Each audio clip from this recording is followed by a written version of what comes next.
Whenever you tell me to. Yeah, that's fine. Now, I'll get one less thing to worry Yeah. about. You're going on first, right? Yeah. Just put it right there. Come in and out. The on and off is right there. Mm. Should be on now. And then you turn it off.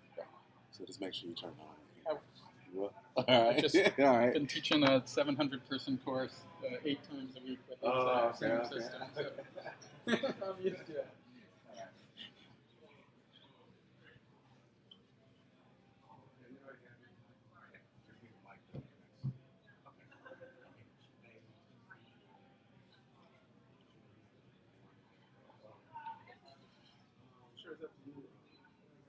You can use the stick, and then the other person, you can mic it down. There's still Or you could take this. I mean, No, no, that's okay. Okay, great. Great, thank you very much. Let me take this too.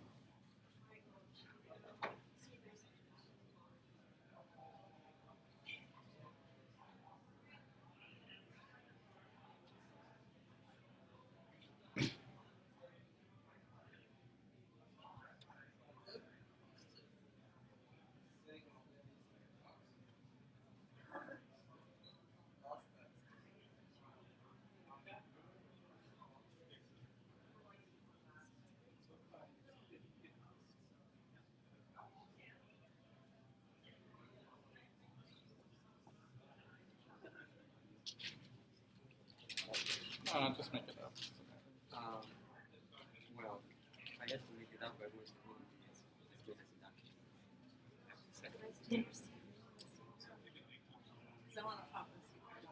Yeah. I think this one, I'm taking two.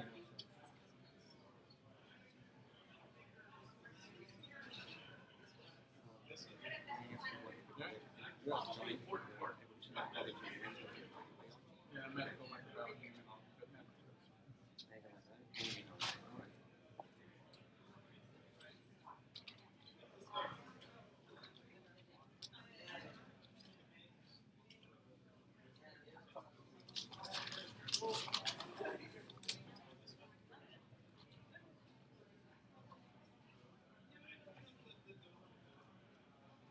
This will you posting Twitter from my Do you want me to turn your talk? I can't get off my laptop, which is did you ever get on? Yeah. They had a new. Maybe go get a new longer. Oh, maybe I'll just listen to you. Yeah, but the original one that they handed out was wrong. So you have to go get a new sticker.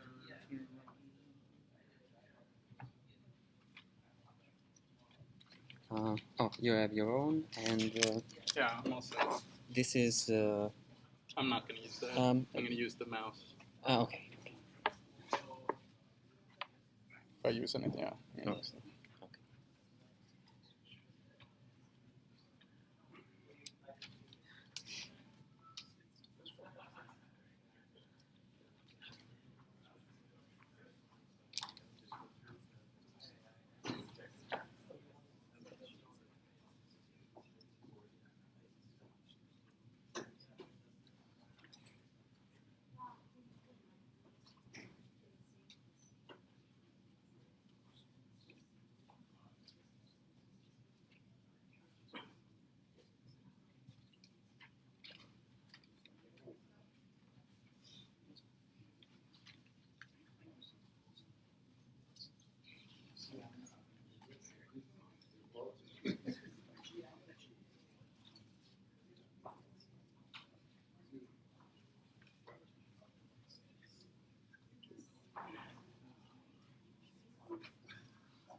Welcome back.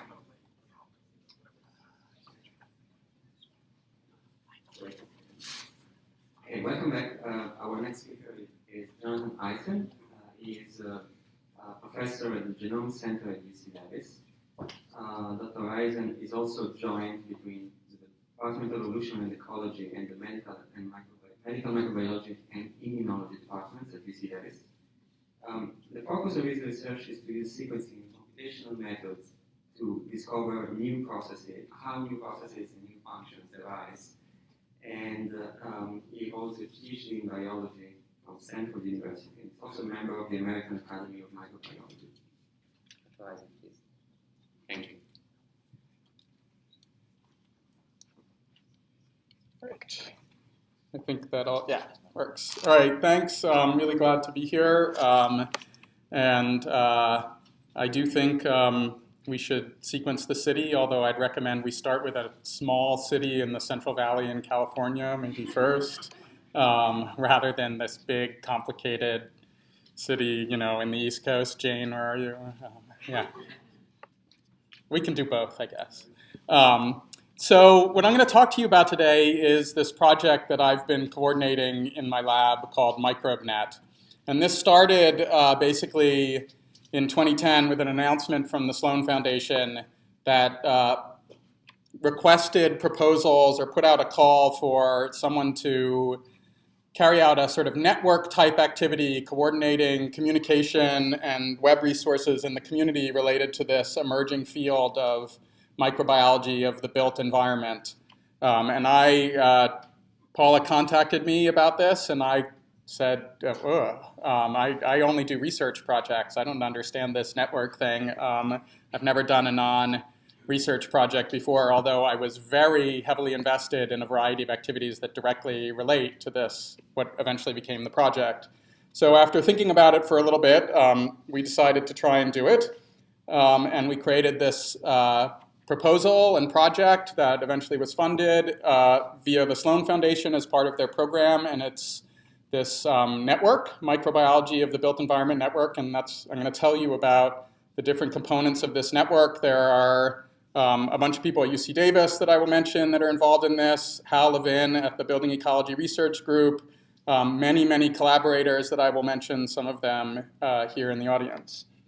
And I just thought after hearing the discussion on the panel, I added this slide because I think that one of the things that I thought was very interesting about this idea that the Sloan Foundation had, which was they were launching this new research initiative, but they were thinking about how people interact with each other, how to build an interdisciplinary program, how to accelerate progress in a field. And I thought this was very interesting because I've been involved in microbial-related sequencing for a very long time. I was at Tiger, the Institute for Genomic Research, for 8 years before moving to UC Davis, and I've been funded via the Moore Foundation Marine Microbiology Program and been involved in the NSF and USDA programs to sequence microbes. And these have been sort of groundbreaking programs in terms of the science, but some of these programs had limitations or areas that they could probably do better if they had a better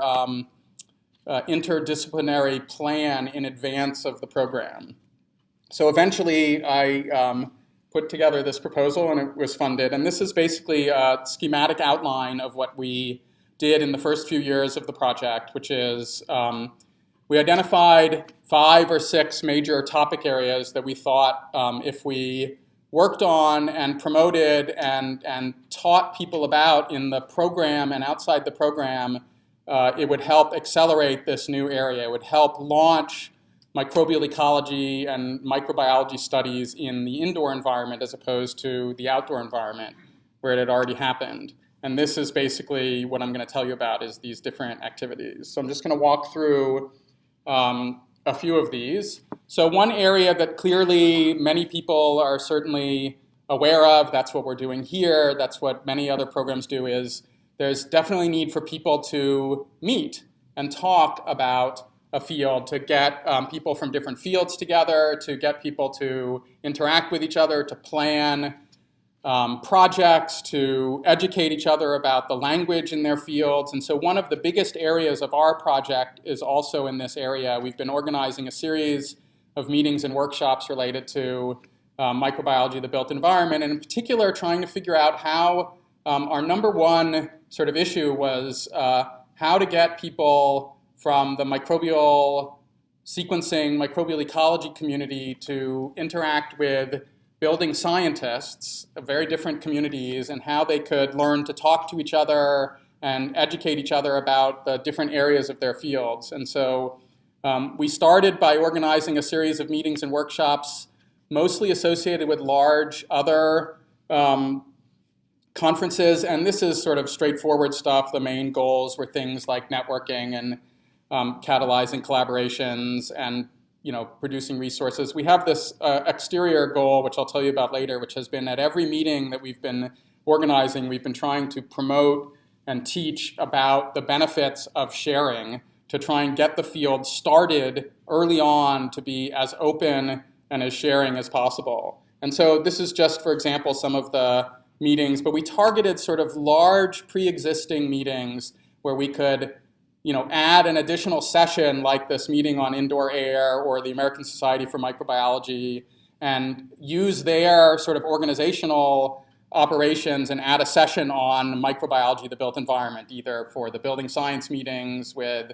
a lot of microbiology or for the microbiology meetings with a lot of building science. And I think this worked pretty well. I think these meetings and sessions that we organized had some benefit, but in part, going back to what Paula was saying on the panel, in part in response to reviewers' comments in our revision of our proposal for the second round of funding, reviewers and many people in the community suggested that what we needed in the future was smaller, targeted workshops on specific topics where you would bring people together with a specific goal to achieve, some end product. And so, for example, one that we're really interested in the future is not just studying humans in the built environment and the human microbiome interaction with the built environment, but what role do animals play in the built environment? Can we use animal systems like zoos and animal shelters, et cetera, to learn about the built environment? And the second one on this list is for Jane. Microbial eukaryotes in the built environment, which we have targeted as a really important area, a highly neglected topic. And I agree with what Jane was saying, that there's been a very heavy focus on bacteria in particular and less focus on many of the other microorganisms in the built environment. So we're going to be organizing a workshop on this topic to bring together just sort of a couple, 10 people or so to plan how to catalyze work in this area. And there are many other topics that we have identified, largely either from ourselves or from the reviews of our grant proposal, but we've also started soliciting the community for suggestions for meetings. And one of them that we're actually doing this summer, there's a building science education meeting at Biosphere 2, and a graduate student from Jessica Green's lab, she's a grad student, right, Gwyn, has helped us plan a microbial ecology session at this building science education meeting. And so we're trying to use the meeting organization not just to catalyze sort of communication, but also to engage the entire community of researchers in thinking about what the next most important topics are. I could go on and on about meetings, but most people here are probably used to the concept of organizing meetings as part of a program to try and educate and create community. And I think some of these other topics that we've been working on are probably less discussed in many communities when you're trying to launch a new field. So I'm going to spend a little bit more time on them. So another area that we've been very heavily invested in is trying to leverage digital and social media for the community to try and better build the community and spread information to practitioners, to the public, and to funding agencies, and so on. And I'm going to give you a couple of examples of this. So for example, there's a new paper that comes out in the field. People were talking earlier about, can we use Watson to scan through all of PubMed and help people scavenge the literature? And when new papers come out, everybody's overwhelmed, right? There's so many papers coming out. How do we find them? How do we identify them? So what we're trying to do as part of this project is to help the people in the field keep up with the literature. So if a new paper comes out of interest, and we have something to say about it, we might write a blog post about the paper, pointing people to this paper, saying something about it.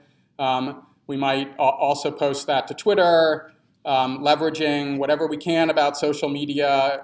The blog posts get posted, something about them to Twitter and to a Facebook page. It's a sort of standard overwhelming social media activities. Just a point to people here who are not sort of using a lot of social media, I would recommend it for communicating about the field, but the key part of the word is social. So if you just post a new paper, something about it to Twitter, and then you don't engage in a discussion about it, people very rapidly ignore everything you're doing. So we've been trying to spend time figuring out how to best sort of engage people with Twitter or with Facebook or with LinkedIn or with comments on blog posts, and I'd be happy to talk to people about this. We've sort of experimented with different systems about this. Another thing that people may not be aware of, there's a new commenting function in PubMed. If you're an author in PubMed, you can register for an account, and then if you comment on a paper, anytime anybody does a search of PubMed, it's listed right below that entry that there are comments on that paper. And so when we have blog posts about a paper, we now post to PubMed saying there's a blog discussion of this paper over at this site, and it actually engages the audience much more broadly because lots of people still do PubMed searches all the time. And I'll mention this in a little bit. We are also trying to keep track of all these new papers we find via online sort of social referencing systems, and one that we're using is something called Mendeley. So again, maybe there's a new paper that comes out and we don't think it's worthy of a blog post, but we want to tell people about it, so it just gets a Twitter post. I'm sorry if that's happened to your papers, but Twitter is a much more rapid means of communicating about them, and we may just do direct posts. But again, whenever we find a paper that seems of interest to the field, we add it to this online reference collection so that anybody in the field can then go to this site, this Mendeley site, and find all of the papers that we've been tracking related to this field. And I'll just give you an example of how easy this is, that anybody who works in this area could contribute to this. So here's a paper that came out very recently, funded in part by the Sloan Foundation. The first author is Rachel Adams, who's a graduate student at Berkeley. We saw the paper, came out in PLOS One. I have a little Mendeley browser button. If I click on that in my browser and there's any document identifier associated with that website, any DOI, it automatically uploads it to our Mendeley collection. It's a one-click basically addition to this site. So I see the paper, I add it to the Mendeley collection. It takes 10 seconds, depending on your web connection speed. And then usually I'll also post something to Twitter, might be very bland, saying I'm just reading this paper. I did this from the back of the room earlier today about Rachel's paper to get this little screen capture. Rachel is also an amazing student. She also blogs all the time about her papers, communicates with the public, and does lots of activities. So she's been blogging on our site about her papers, and a couple of the times I've seen her papers before she has, so she finds out about her papers from Twitter, me posting about her papers. For meetings like this, we also try and capture sort of all the traffic at the meeting, all the discussion, because it's everybody here might be taking notes, but if there are any people posting to Twitter or to other social media sites, we will capture this information. You can record it in this system called Storify. That can then be shared with other people, and people can find out a better record of what's going on at the meeting, sort of like old meeting reports used to be, which people don't publish quite as much anymore. So this is another way of sort of recording. So here's an example, a recent meeting we had at UC Davis called Publish or Perish. It was about the future of scholarly publishing. Allison Fish, a postdoc at UC Davis, helped organize the meeting, and we kept track of all the discussions, of all the speakers, all their slides that they posted, and all the videos that were associated with their talks. We posted those all to this Storify site so that anybody, anytime, can find out what was happening at the meeting. We've been trying to figure out ways, not everybody uses social media. So we have an email newsletter that we also send out that gives a monthly roundup of what's going on in the field, basically. We have a lot of people who subscribe to this, and we get a lot of clicks from it. I detest all email, so I'm not sure whether I'm a good role model to talk about the value of having an email newsletter, but many people seem to like having this sort of monthly roundup of everything going on in this field to try and tell people what are the new papers, what are the new meetings, what are the new grants that were funded by different agencies, what are the new funding opportunities. And we've been trying to experiment with other ways to get the word out about what's going on in the field. And so, for example, Holly Bick, who was a postdoc in my lab, just took a faculty position at Birmingham, was working on this project. She would go to some meetings where people who were working on the field were attending and do little video interviews to discuss what are they doing, what is the latest work that they're doing, and these get posted to YouTube. And again, it's sort of reaching a different audience than normal social media reaches, and it's a really nice way for people who are new to the field in particular to come in and get an introduction to sort of, this was mentioned before, what do scientists actually do when they're working in these areas? And that's sort of the people behind the science purpose. We spend a lot of time trying to track news media discussions of microbiology of the built environment. It sort of comes in waves. There's a new paper that comes out and then a bunch of stories that come out.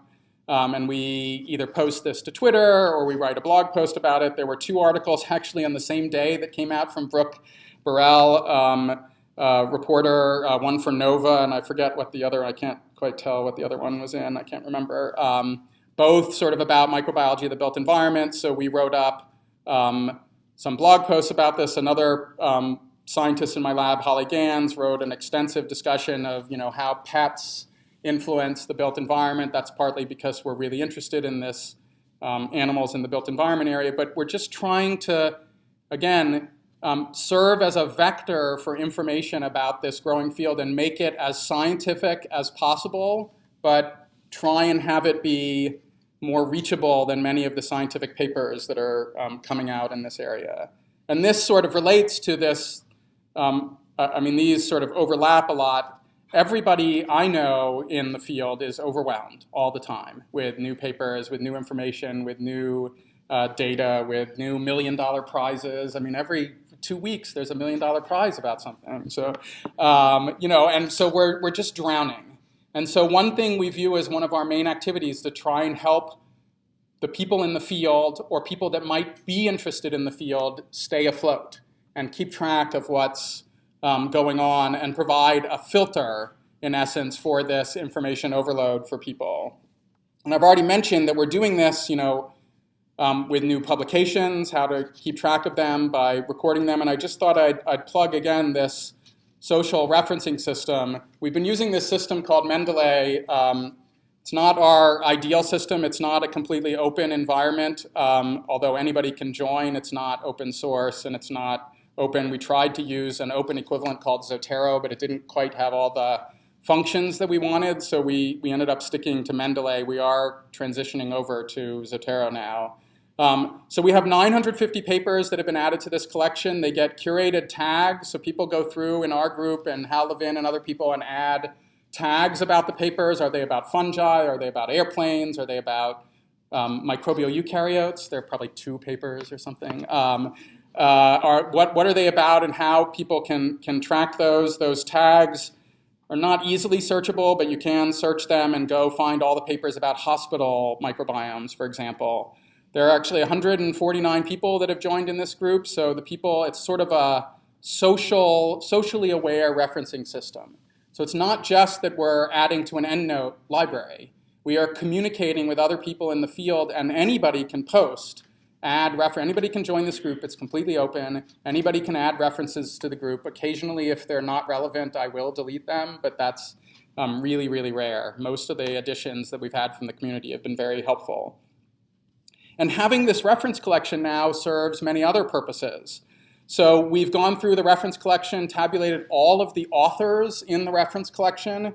We've now tabulated all of the authors that have Google Scholar pages from that reference collection. So you can now go to our tabulated list of Google Scholar pages for people that work in the field. And if you like to use the interface of Google Scholar, which there are many uses of, you can go immediately and find all the people that work in this area. We've been doing a bunch of analysis that I'll show you in a minute of what journals people publish in this area and getting contact lists. So we've been adding, sending out email with an invitation to all the authors in this group saying, would you like to subscribe to our newsletter, for example. But having this sort of collection of references that are specifically known to be about the field has been very useful.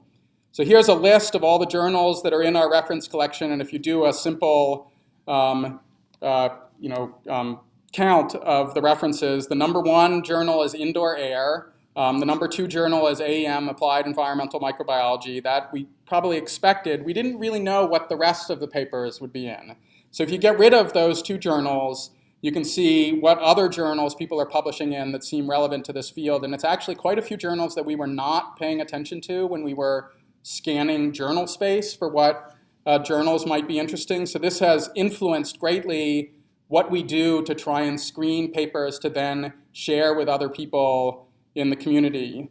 Again, here's the Google Scholar list, and I just, if people don't know this, there's a really useful tool that you can use in Google Scholar if people have a page, and again, many of the people in this field have a page. You can go to their author page. This is a page for Maria Dominguez-Bello, who does really interesting work on the human microbiome and a variety of ecosystems, and you can follow new articles by this author, and whenever a new article is published by her, since she has a Google Scholar page, Google Scholar regularly scans through new publications, and if it matches what it appears to be her sort of cluster of publications, it gets added to her publication list automatically. And then I get an email about that. So I have this for everybody who publishes in the field. So I get announcements from Google Scholar whenever new papers come out. That's how I knew that Rachel Adams had new papers before she did. And it's, again, leveraging the existence of Google Scholar in a way to keep track with what's going on in the field. And this was discussed a little bit earlier. One thing that we would like to do but have not yet is take the full text of all of these papers and start to use language processing, clustering algorithms like Texpresso or other algorithms to try and understand in a little more detail about what people are doing in the field. What are the organisms that interact with what other organisms? Just like people have done protein-protein interaction networks, which was mentioned, we can also potentially do organism-organism interaction networks or organism-environment interaction networks. We're working also trying to do co-authorship networks. These are sort of things that we have planned in the future. By having this database, we will be able to do these activities, although we're not experts in language processing or in sort of full text indexing. So if anybody wants to be involved, please let me know. Another area that came up in the panel in particular, and I think is critically important, is education. So we've actually focused a lot of our efforts on what could broadly be called education activities related to microbiology of the built environment, and I'm going to give you just a couple of examples of this. So one involves trying to educate and train people in the field, people that we already know are interested in microbiology of the built environment or in related fields, how to make the most out of data, for example, or how to better use web resources or computational resources. So for example, there's a really nice training operation called Software Carpentry that's now run by the Mozilla Science Foundation, and we've run, Jenna Lang, who's in the back somewhere, I think, from my lab, and Tracy Teal from Michigan State have run a couple of workshops related to this software carpentry activity, basically teaching scientists, engineers, mathematicians how to make better use of computational resources. Titus Brown just sent this to me a few minutes ago, saying that now Software Carpentry is starting a data carpentry workshop, which is going to be critical in the future because, of course, data, as we just heard in the panel, data sciences and manipulating and using and sharing data is going to be critical for all scientists in the future. And again, this is important for everybody. We would like the field of microbiology of the built environment to be in front in this area, to be expert at sharing, expert at using data, expert at everything that they have to do to become interdisciplinary future scientists. There are other workshops we've run. For example, CHIME is a software package that a lot of people use in the field to analyze microbial diversity data. So we've supported the CHIME group. We don't run the workshops ourselves. We've supported the CHIME group to run the workshop. That's sort of training activities. Another thing that I think is critically important, and this actually, we were interested in this But this came up in particular in the Sloan Foundation has an annual meeting of the Microbiology of the Built Environment program. And that, I think it was the first annual meeting of this program, we got suggestions from multiple people in the audience that engaging undergraduates more actively in research in microbiology of the built environment would be critical for the future of the field and would be very beneficial to us in terms of communicating about the field.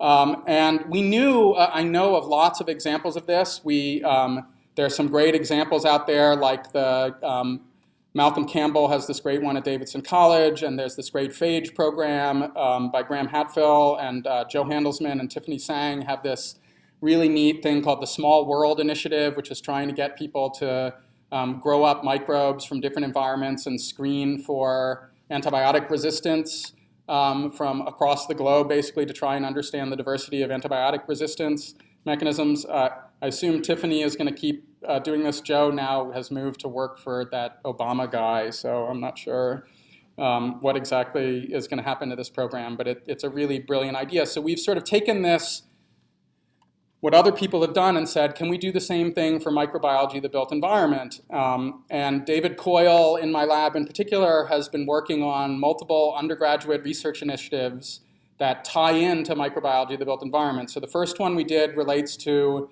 what are called reference genomes.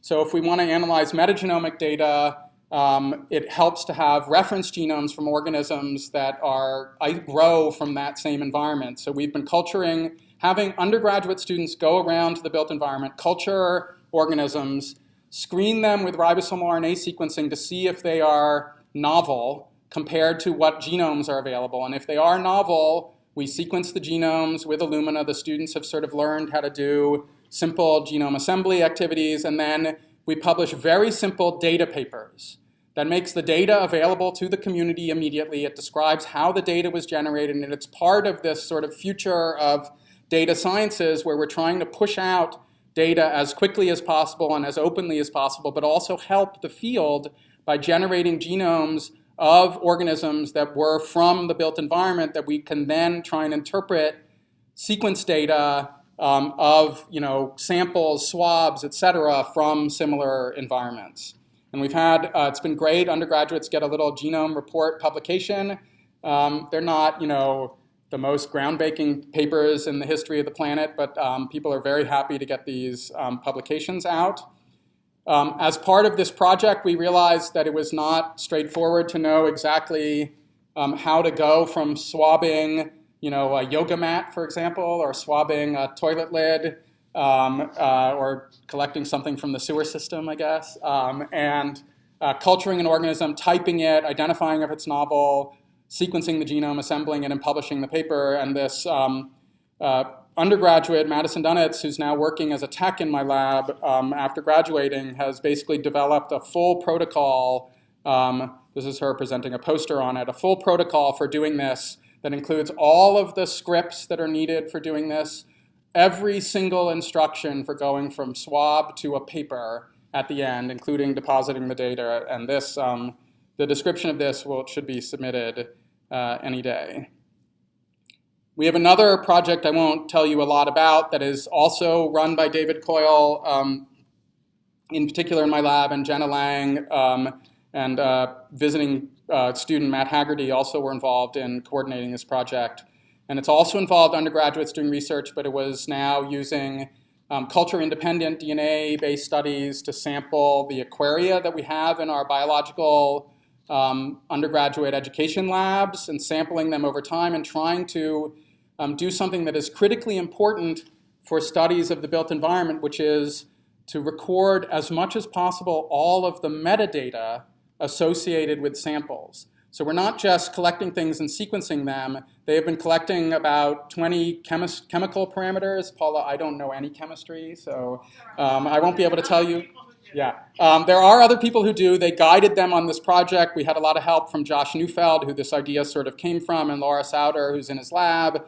And they basically tracked the colonization of these aquaria over time and recorded nitrogen levels, pH, 10 or so other chemical parameters about the water samples and everything they could. And they're doing now ribosomal RNA sequencing and characterizing them and writing up group paper on this project.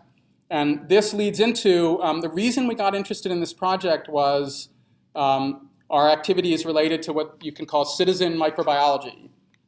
And so I'll tell you about this in a second, but I just wanted to mention that there's this really interesting project that Josh Neufeld at Waterloo and this student in his lab, Laura Sauter, were involved in, which is getting people to send in their filters from their aquaria to try and isolate new organisms. And it seemed like this perfect mix of microbiology of the built environment and citizen science and public engagement, because if you don't know, people who have fish aquaria are obsessed with their fish tanks, and they will do anything. They will record every chemical parameter you've ever imagined. They will send you samples. It's like where I think Joe DeRisi left, but it's like getting the snakes in your mailbox. You could get aquaria samples for the rest of your life if you engage this community. And so this, in particular, was really sort of exciting to us because we think that engaging the public, not just engaging, so training the scientists is important. Engaging undergraduates in research activities is important. We want to engage the public and actually engage them in the research itself. And that's what, in the best case scenario, citizen science is about. And I got interested in this in particular about 4 years ago now at a meeting called Science Online in North Carolina. And there was a presentation coordinated by Karen Cooper, who does bird stuff at the Cornell Bird Observatory, and Darlene Cavalier, who runs a group called SciStarter, which is a clearinghouse of information about citizen science. And I was at this workshop, and I went up to them afterwards because she runs this clearinghouse, and I was like, well, why didn't you mention any microbial projects? Where are the citizen microbiology projects? I mean, who cares about birds and butterflies? And they're just not important. And she said, well, actually, come sit there. She sat me down, showed me their website. She said there actually are a few. There's this water monitoring project where people are collecting water samples and trying to screen for various microbes. And so I thought this was just an amazing opportunity area. So we organized a workshop at UC Davis. Darlene was the keynote speaker at this workshop and was completely brilliant at showing people about how to do citizen science. We then ran a session at the American Society for Microbiology meeting on citizen microbiology, and we invited basically all the examples we could find of people doing citizen microbiology in some way. And it turns out there were a few. We actually started one ourselves in collaboration, where did Jack go? In collaboration with Jack Gilbert's lab, and a student of his, Georgia Bargil, has written up a bunch of this and analyzed data where we've been sampling microbes from phones from a variety of environments. There's this this was already mentioned already, there's this amazing Wildlife of Your Home project. Actually, Holly Menninger was at our workshop and was also at that workshop at Science Online. Rob Dunn and Holly together coordinate this amazing Wildlife of Your Home project where they're also looking at microbes in homes. That's me. My then 7-year-old daughter took a picture of me swabbing our front door as part of the Wildlife of Your Home project. And it turns out we weren't alone in thinking that this was an interesting area. It turns out there are many other activities that you could call crowdsourcing or citizen microbiology. Another one run by Jack Gilbert called the Earth Microbiome Project. There are a couple of human microbiome projects that are sort of more crowdsourcing than citizen science, and many other activities where people are now trying to engage the public in at least sampling microbes and hopefully in analyzing the data, in thinking about microbial diversity and that not all germs are bad. And we have this one project that came from this. So Darlene emailed me one day and said there's this call for proposals from Space Florida about doing projects on the space station. Can you think of anything to do with microbes? And I was immediately, I said, I want to sample the space station. I want to sample the space station. And she said, yeah, that's great, but that's not enough. You're never going to get funded if that's all you say you want to do. So eventually we came up through discussions with many people in this project, Darlene in particular. Darlene also runs a group called Science Cheerleaders. And that Science Cheerleaders group is a collection of scientists and engineers who are either ex or current NBA and NFL cheerleaders who do outreach related to science education. Darlene was a cheerleader, I think, for the Philadelphia Eagles before doing this. And this is an unbelievable group of people in terms of their commitment to science, their activity in science outreach, and their breaking stereotypes about who can and should do science. And we eventually came up with this joint project with the Science Cheerleaders group to sample microbes from all sorts of different events and sites around the country. This is a map of some of the regions that we've sampled. That's one of the Science Cheerleaders sampling Buzz Aldrin's shoe at a Uri Night activity. A grad student who turns out who worked in my building is part of the Science Cheerleaders group, a cheerleader now for the Oakland Raiders, and a biomedical engineering graduate student that works one floor up from us. And we have this project where we've been collecting microbes from these different sites. We now have, a couple of weeks ago, there was a launch, finally, of the rocket containing our project. I don't think I have the video on here, via a Dragon X launch that sent this collection of microbes, 48 different microbes isolated from these different environments, up to the space station for, in theory, a NCAA tournament-style competition of growth on the space station. And the astronauts, Jenna Lang just told me that the astronauts did swabbing in the last few days, and we will be getting swabs back of samples of the space station. If you want to engage the public in microbial studies of the built environment, what's friggin' cooler than the space station? I mean, maybe you could come up with things that, Mars, well, that's the next, sure. We'll be there. Anyway, so this has been this amazing project to me where it's got a lot of moving parts, it's somewhat complicated, but working with this group, the Science Cheerleaders, who have gone out and reached tens of thousands of people that we never would have interacted with otherwise in this area, and taught them about the hidden world of microbes that are on, the floors of basketball arenas or on people's shoes or on the space station, has been pretty amazing to us. And I think that these sort of education and outreach projects are really important. And this is not now directly related to microbiology of the built environment, but I thought I'd just give a plug that getting crowdsourced samples of the microbes from across the planet is a perfect part of what is my real dream and obsession, which is I'm a recovering birder, and I do like birds. I'm sorry I dissed them a few minutes ago. But I want a field guide to the microbes. And I want global samples and biogeography of microbes from across the planet. Forget New York. I want everything. I want the entire global planet and to understand microbes. And even though this is kind of absurd, it reaches the public in a way that many of the discussions that we've had about sampling microbes don't. They understand what field guides are. Many people have used field guides for different organisms. And talking about a field guide to microbes is one way to sort of engage the public more broadly in understanding microbial diversity. And the last thing I want to mention, I've hinted at already, and I just want to sort of put in a few plugs for it, is we think that for this field to be successful, for this field to be most successful, and to accelerate most rapidly, we need to embed a culture of openness and sharing in the field, even more so than has happened in some other fields.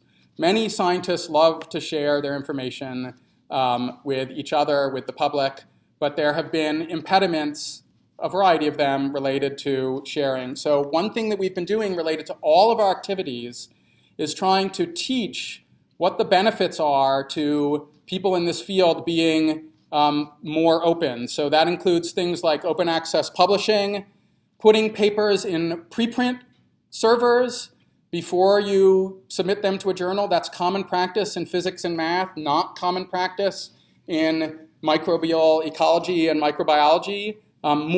Even more open release of data. That's certainly happening, as we heard earlier, in some of the human genome-related areas. It doesn't always happen in every one of the microbial areas, but it could happen even more. Metadata about the data is critical. Just releasing the data is not enough. You need much more rich information about what that data is, and so on. I just thought, give a scientist a tool and you feed science for a day. Teach a scientist to be open and you feed science for a lifetime. trying to be what, I forget who that, the fish quote came from. So our students in all these undergraduate projects are publishing data papers as quickly as they get data. They're depositing the data in open data archives, publishing papers related to them.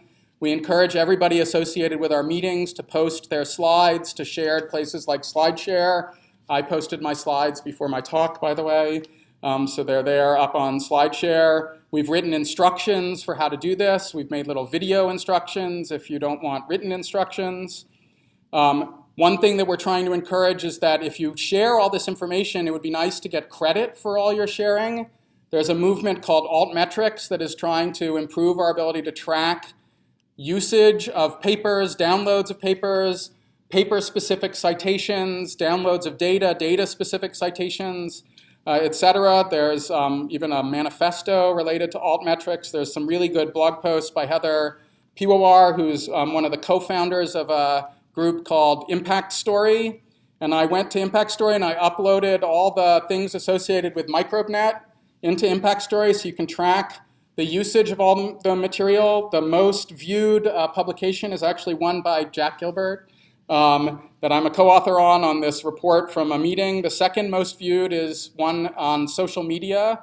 So Holly Bick and Miriam Goldstein, who doesn't work on our project but is a collaborator of Holly Bick, wrote a paper on an introduction to social media for scientists. It's been viewed something like 100,000 times in PLOS Biology, and Holly Bick does training activities related to social media. She posts all the slides on SlideShare. So we're trying to figure out ways to use openness and to teach about openness at the same time. And that, I think, will accelerate progress in the field. It will help deal with information overload. It will help spread the news about meetings and workshops. It will help get people to know more quickly what type of education activities they can do. It will engage the public more broadly. And I think by doing these types of activities, we can really help this growing, interesting field accelerate more rapidly. There are many areas that we're hoping to do in the future. I think in the interest of time, I won't go into all of them, but we're trying to explore many different areas of sort of digital media. Again, going back to Paula's comments from the panel discussion, a lot of these ideas actually came from outside people. They came from reviewers of our proposals. They came from members of the Sloan Microbiology, the Built Environment community. They came from people. We've put out requests on Twitter and in blogs for, hey, have any ideas for what we should work on? Please give us suggestions. We're really open and interested in that. And I think I will end there and just thank all the people at UC Davis who've been involved in this project. It's been an amazing team at UC Davis, Hal Levin at the Building Ecology Research Group, of course, the Sloan Foundation for funding this work, and all of our collaborators in all of these different projects, many of whom I've mentioned already. And thank you for listening.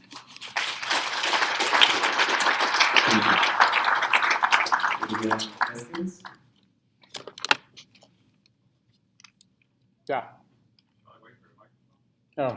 Yes, please.